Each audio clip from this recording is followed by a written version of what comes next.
दोस्तों, हस्बैंड के पास में झूठे केसों से बचने के काफ़ी सारे ऑप्शन होते हैं, काफ़ी सारे रास्ते होते हैं, पर उनको सही एडवाइस नहीं मिल पाती है, सही ज्ञान नहीं मिल पाता है, सही गाइडेंस नहीं मिल पाता है कि उनको उन झूठे केसों के अंदर क्या करना चाहिए जिससे पत्नी को ही पनिशमेंट मिले और वो सारे झूठे केस भी खारिज हो जाए। तो यही जानकारी मैं इस वीडियो के अंदर बताने वाला हूँ कि एक ऐसा मामला आता है जिसके अंदर इनकम टैक्स विभाग के द्वारा पत्नी के ऊपर, पत्नी के घर वालों के ऊपर ऐसी कार्रवाई की जाती है कि वो सारे जेल के लपेटे के अंदर चले जाते हैं, यानी कि जेल के अंदर चले जाते हैं और वो सारे केस भी खारिज हो जाते हैं जो पत्नी ने किए हैं। पर ये किस तरीके का मामला है, इसकी जानकारी आपको इस वीडियो के अंदर मिलेगी।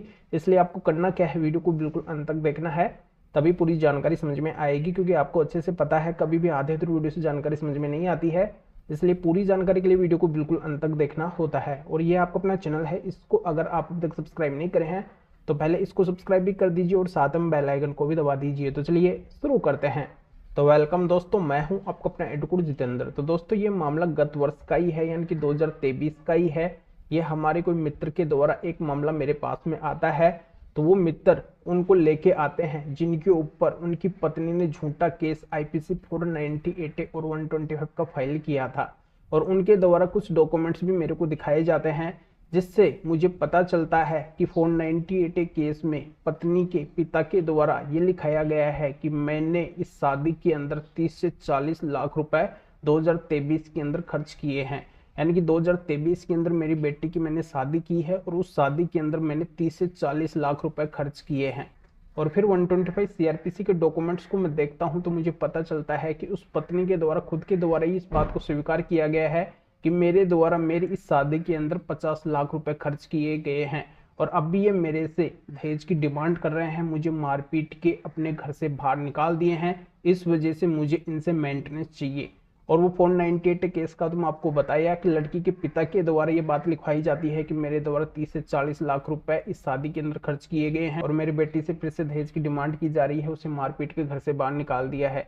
यानी कि ये केस वैसे तो लड़की के द्वारा फाइल किया जाता है, पर लड़की के पिता के उस केस के अंदर बयान होते हैं। ये सारे डॉक्यूमेंट्स जब मैं रीड करता हूं तो मुझे पता चलता है कि ऐसी ऐसी बातें इन दोनों केसों के अंदर होती है और दोनों केसों के अंदर डिफरेंस बातें हैं, दोनों केसों के अंदर अलग अलग बातें होती है। फिर मैं पति से पूछता हूँ कि क्या आपकी शादी के अंदर इतना पैसा एक्चुअल में खर्च किया गया है, तो उनके द्वारा बोला जाता है कि बिल्कुल भी खर्च नहीं किया गया है, उल्टा हमारा ही ज्यादा पैसा इस शादी के अंदर खर्च हुआ है।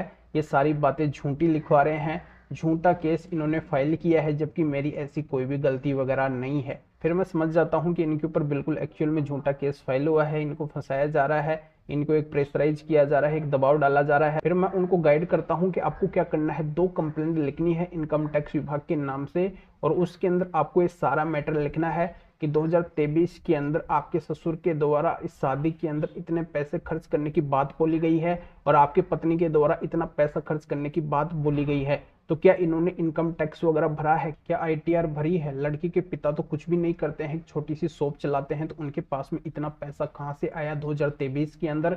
और लड़की भी कुछ भी नहीं करती है, जबकि वो एक्सेप्ट कर रही है कि उसके द्वारा शादी के अंदर 50 लाख रुपए खर्च किया गया है, तो उसके पास में इतना पैसा कहां से आया? तो इनकम टैक्स विभाग पत्नी और पत्नी के पिता को नोटिस देके ये पूछे, उनसे जवाब मांगे कि उनके पास में इतना पैसा कहां से आया। तो इस तरीके की 2 कंप्लेंट बना के पति के द्वारा इनकम टैक्स विभाग को दी जाती है। फिर इनकम टैक्स विभाग पत्नी और पत्नी के पिता को नोटिस जारी करके उनसे जवाब मांगती है कि आपके द्वारा इस साल के अंदर इतना पैसा इस शादी के अंदर खर्च किया गया है, तो ये पैसा आपके पास में कहां से आया है? फिर पत्नी और उसके पिता इनकम टैक्स विभाग को जवाब देने के अंदर नाकाम रहते हैं, यानी कि उनके द्वारा बोला जाता है कि ये झूठा ही हमने लिखवाया है, जबकि एक्चुअल में ये पैसा हमारे द्वारा खर्च नहीं किया गया है। फिर इनकम टैक्स विभाग के द्वारा पत्नी और पत्नी के पिता के ऊपर सख्त एक्शन लेते हुए उनको जेल में भेजने की कार्रवाई की जाती है। और पत्नी और पत्नी के पिता के द्वारा जो इनकम टैक्स विभाग को अपने बयान दिए जाते हैं कि उनके द्वारा झूठा ही उन केसों के अंदर लिखवाया है कि ये पैसा उनके द्वारा खर्च किया गया है, तो उन बयानों की कॉपी को ले जाके पति के द्वारा आईपीसी 498 और 125 सीआरपीसी के केस के अंदर लगाया जाता है। तो उससे प्रतीत हो जाता है कि पत्नी के द्वारा, पत्नी के पिता के द्वारा झूठा केस फाइल किया गया है केवल पति को हरास करने के लिए। तो उन केसों को भी कोर्ट के द्वारा पूरी तरह से खारिज कर दिया जाता है। तो इस तरह से पति को बड़ी रिलीफ मिलती है। तो आपका मामला भी ऐसा है तो इस तरीके से आप भी एक्शन ले सकते हैं और एक बड़ी रिलीफ ले सकते हैं। तो इस मैटर के अंदर अगर आपको और भी कोई कानूनी सहायता चाहिए, और भी अगर आपकी किसी भी तरीके की कोई भी कानूनी समस्या है, तो स्क्रीन के ऊपर मेरे व्हाट्सअप नंबर शो हो रहे हैं, इसके ऊपर व्हाट्सअप मैसेज करके अपॉइंटमेंट बुक करवा के डायरेक्टली मेरे से कॉल के ऊपर बात कर सकते हैं। अपनी किसी भी तरीके की कोई भी कानूनी समस्या है तो उसका समाधान मेरे से जान सकते हैं। तो अभी आपको वीडियो को लाइक करना है और शेयर भी करना है, जो और लोगों तक भी ये जानकारी पहुंच सके। तो वीडियो देखने के लिए आप सभी का बहुत बहुत धन्यवाद।